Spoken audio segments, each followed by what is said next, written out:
بہترین سیڑھی ڈیزائن کرنے کے لیے یاد رکھیں کہ ڈیزائن اتنا سادہ ہو کہ استعمال کرنے والوں کو کسی قسم کی پریشانی نہیں ہونی چاہیے، بلکہ سیڑھی کو آرام دہ ہونے کے ساتھ ساتھ خوبصورت اور دلکش بھی ہونا چاہیے۔ سیڑھی کی لوکیشن کا انتخاب ہمیشہ ڈرائنگ بناتے وقت ہی کیا جاتا ہے۔ سیڑھی کی جگہ کا انتخاب ایسا ہونا چاہیے کہ اس میں سے ہوا بھی اچھے طریقے سے کراس ہو اور روشنی کی فراہمی بھی انشورڈ ہو۔ کوشش کریں کہ سیڑھی کو بلڈنگ کے مڈ میں ہی رکھیں۔ سیڑھی کے تمام سٹیپس کو شیپ اور سائز کے اعتبار سے ایک جیسا ہونا چاہیے۔ گھر کی سیڑھی کی چوڑائی اتنی ہونی چاہیے کہ 2 افراد ایک ہی وقت میں آسانی سے گزر سکیں، جو کہ کم از کم 3 فٹ بنتی ہے۔ سیڑھی کی وہ جگہ جہاں پر پہنچ کر سر کو چھت کے ساتھ لگنے کا خدشہ ہوتا ہے ہیڈ روم کہلاتا ہے۔ ہیڈ روم کی اونچائی 7.5 سے 8 فٹ تک ہونی چاہیے۔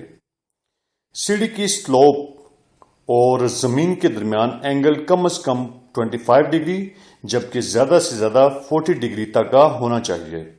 40 ڈگری سے زیادہ سلوپ والی سٹیئرز تھکاوٹ کا باعث بنتی ہیں۔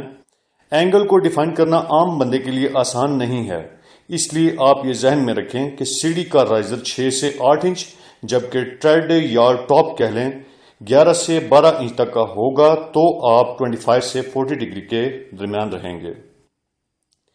اگر سیڑھی 15 یا 15 سے زیادہ سٹیپس کی ہو تو اس میں ٹھہراؤ دینا لازمی ہوگا، کیونکہ لگاتار سیڑھی بزرگوں اور مریضوں کے لیے مشکل کا باعث بنتی ہے۔ ٹھہراؤ یا لینڈنگ اس مقام کو کہتے ہیں جہاں پر سٹیپ کی لمبائی اور چوڑائی برابر ہوتی ہے۔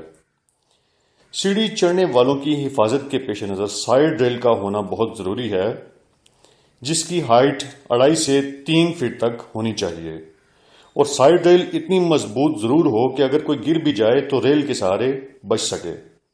ہم اپنے ڈیزائن شدہ گھروں میں انہی پوائنٹس کو فوکس کر کے سیڑھی ڈیزائن کرتے ہیں، کیونکہ ہم گھر نہیں اعتماد بناتے ہیں۔